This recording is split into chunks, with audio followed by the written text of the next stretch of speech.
여러분, 오늘도 참 고생 많으셨습니다.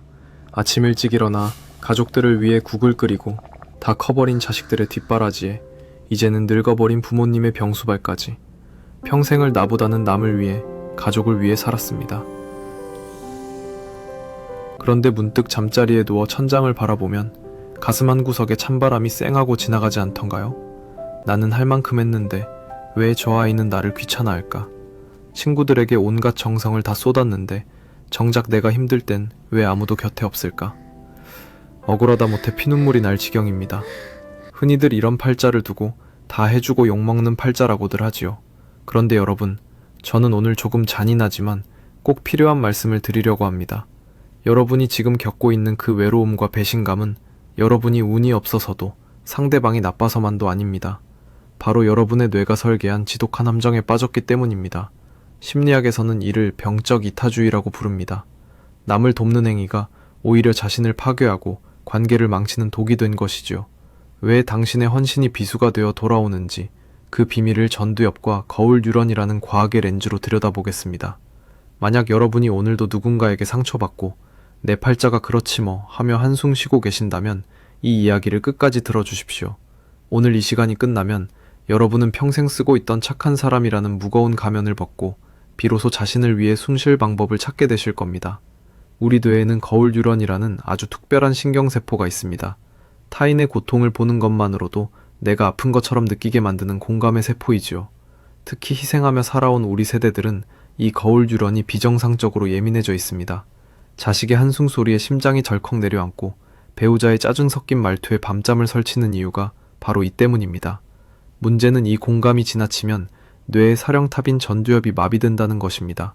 전두엽은 이성적인 판단과 감정 조절을 담당하는데 타인의 감정에 에너지를 다 써버리면 정작 내 감정을 조절할 힘이 남지 않습니다. 이를 공감 피로라고 합니다. 결국 에너지가 방전된 당신의 뇌는 짜증을 내거나 보상 심리를 요구하게 됩니다. 내가 너한테 어떻게 했는데 라는 말이 나오는 순간 상대방의 뇌는 당신의 헌신을 기억하는 게 아니라 당신의 공격성에 반응하여 방어 기제를 작동시킵니다. 이것이 바로 다 해주고 욕먹는 과학적 이유입니다. 여러분의 호의를 마을어귀의 공짜 수도꼭지에 비유해 보겠습니다. 처음 수도꼭지가 설치되었을 때 마을 사람들은 감격할 것입니다. 이렇게 귀한 물을 공짜로 주다니 하며 고마워하겠죠. 하지만 1년, 10년이 지나도록 물이 계속 나오면 사람들은 그것을 당연한 권리로 여기기 시작합니다. 어느 날 가뭄이 들어 물이 조금만 덜 나와도 사람들은 고마워하기는커녕 수도꼭지를 발로 차며 화를 냅니다. 왜 물이 이것밖에 안 나와? 라고 말이지요. 여러분의 헌신도 마찬가지입니다. 경계선 없는 호의는 상대방의 뇌 속에서 보상 회로를 무디게 만듭니다.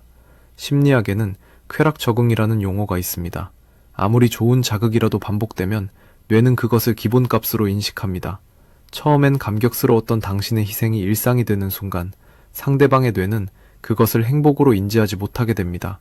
오히려 그 희생이 조금이라도 줄어들면 뇌는 그것을 정상 상태에서 무언가를 빼앗기는 손실로 인식합니다. 당신은 여전히 잘해주고 있어도 상대방은 당신이 변했다며 비난하게 되는 것입니다. 더 가슴 아픈 사실은 여러분이 다 해주는 행위가 사실 상대방의 뇌를 망치고 있었다는 점입니다. 인간의 뇌는 스스로 문제를 해결하고 고난을 이겨낼 때 성취감을 느낍니다. 하지만 여러분이 앞길을 다 닦아주고 완벽하게 뒷바라지하는 순간 그들은 스스로 성장할 기회를 박탈당합니다. 상대방은 무의식 중에 자신의 무능함을 느끼고 그 열등감은 묘하게도 당신을 향한 분노로 표출됩니다. 당신 때문에 내가 스스로 설 자리를 잃었어 라는 뇌의 비명인 것이죠.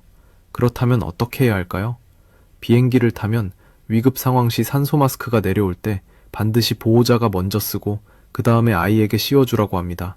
보호자가 질식해 쓰러지면 아이도 결국 구조받지 못하기 때문입니다. 여러분의 인생도 마찬가지입니다.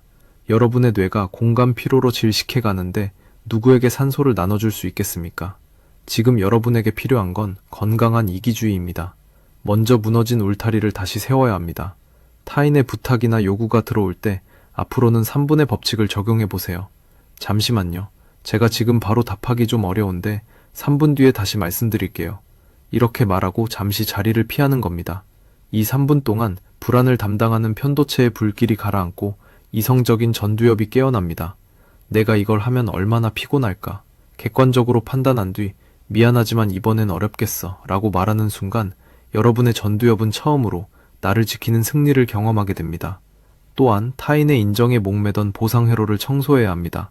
그동안 여러분의 행복은 자식의 성공이나 타인의 칭찬에서만 나왔습니다. 이것은 상대방이 변하면 무너지는 위태로운 행복입니다. 이제는 오로지 나만 아는 작은 즐거움, 마이크로 도파민을 찾아야 합니다. 내가 좋아하는 음악 듣기, 조용히 산책하기, 내가 먹고 싶은 메뉴로 한 끼 차려 먹기. 이런 행위들은 타인에게 쏠려있던 뇌의 에너지를 나 자신에게로 회수하는 과정입니다. 내가 나를 대접하기 시작할 때 타인도 당신의 울타리를 함부로 넘지 못하게 됩니다. 사랑하는 여러분, 지금까지 다 해주고 욕먹는 팔자의 비밀에 대해 깊이 있게 이야기를 나누어 보았습니다. 마지막으로 이 말씀만은 꼭 드리고 싶습니다. 여러분이 그동안 남을 위해 희생했던 시간들이 결코 헛된 것은 아닙니다. 여러분의 그 따뜻한 마음은 세상 무엇보다 귀한 보석입니다. 다만 그 보석을 담는 상자인 여러분 자신이 너무 낡고 부서져 있었을 뿐입니다.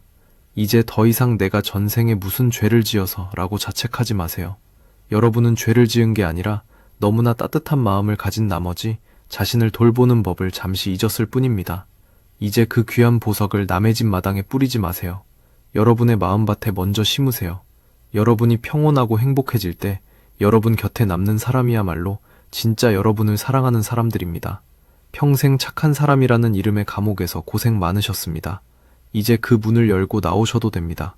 오늘부터는 착한 사람이 되기보다 나에게 친절한 사람이 되어보시는 건 어떨까요? 오늘 이야기가 여러분의 지친 마음에 작은 등불이 되었기를 바랍니다. 만약 이 이야기가 여러분의 마음을 움직였다면 지금 이 순간 여러분 자신에게 해주고 싶은 말을 가슴속으로 혹은 댓글로 남겨주세요.